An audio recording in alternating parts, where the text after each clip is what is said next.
नमस्कार, हमारा भारत में फिर से एक बार आपका स्वागत है। सन ऑफ मल्लाह के नाम से मशहूर वीआईपी पार्टी के अध्यक्ष मुकेश सहनी 14 जुलाई से ट्विटर और फेसबुक पर चुप है।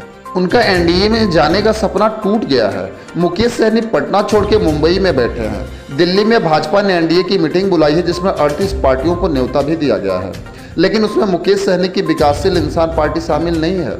भाजपा ने बिहार से 4 पार्टियों को बुलाया है।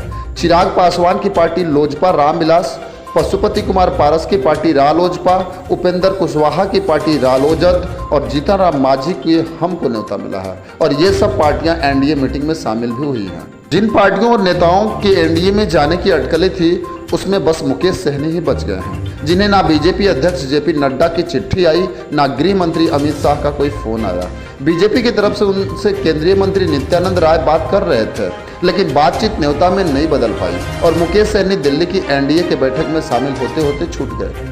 25 जुलाई को फूलन देवी की पुण्यतिथि पे मुकेश सहनी की पार्टी ने पटना में एक कार्यक्रम रखा है, जिसमें वो साफ करेंगे कि वीआईपी किस गठबंधन के साथ रहेगी। लेकिन फिलहाल तो राजनीतिक समीकरण दिख रहा है, उसमें उनको एनडीए में एंट्री नहीं मिलती दिख रही है और बिहार के महागठबंधन में भी उन्हें भाव नहीं मिलता दिख रहा है। राजनीतिक सूत्रों के अनुसार मुकेश सहनी से बीजेपी की तरफ से नित्यानंद राय लगातार बात कर रहे थे और आखिरी समय तक उनको जिद छोड़कर एनडीए में आने के लिए कहा भी गया, लेकिन सहनी अपनी मांग पे अड़े रहे। सूत्रों का कहना है कि मुकेश सहनी ने भाजपा से कहा कि वो बिहार में नहीं यूपी में भी असर रखते हैं और चिराग पासवान से किसी भी तरह से छोटे नेता नहीं हैं। सहनी का कहना है कि चिराग पासवान और दलित वोट पे असर है, जो बिहार में 6% के करीब है। सहनी का दावा है कि बिहार में निषाद का वोट 14% से ऊपर है, जिसमें 44 सरनेम वाली 21 उपजातियां हैं।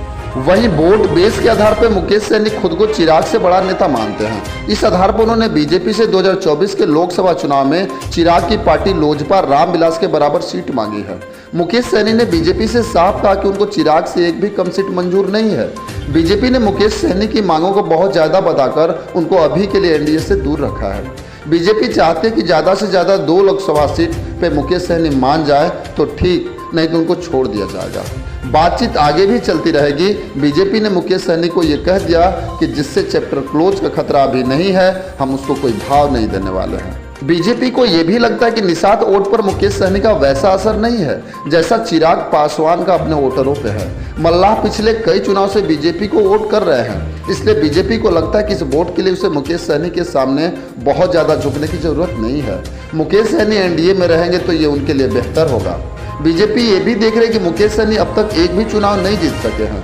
2019 के लोकसभा चुनाव में जब वो महागठबंधन के साथ 3 सीट लड़े तो वीआईपी तीनों सीट हार गई। वहीं 2020 के विधानसभा चुनाव में वीआईपी जब बीजेपी के साथ 11 सीट पर लड़ी तो उसके 4 विधायक जीते, लेकिन मुकेश सहनी खुद इस बार भी हार गए। वहीं चिराग पासवान को एनडीए में बीजेपी जो भाव दे रही है, उससे चिराग के चाचा पशुपति पारस तक परेशान है। पशुपति पारस और चिराग पासवान दोनों हाजीपुर सीट लड़ने की बात भी कर रहे हैं, लेकिन मसला सिर्फ हाजीपुर का नहीं है।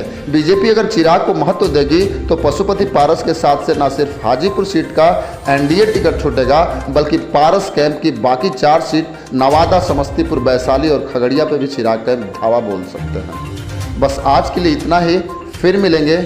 नमस्कार।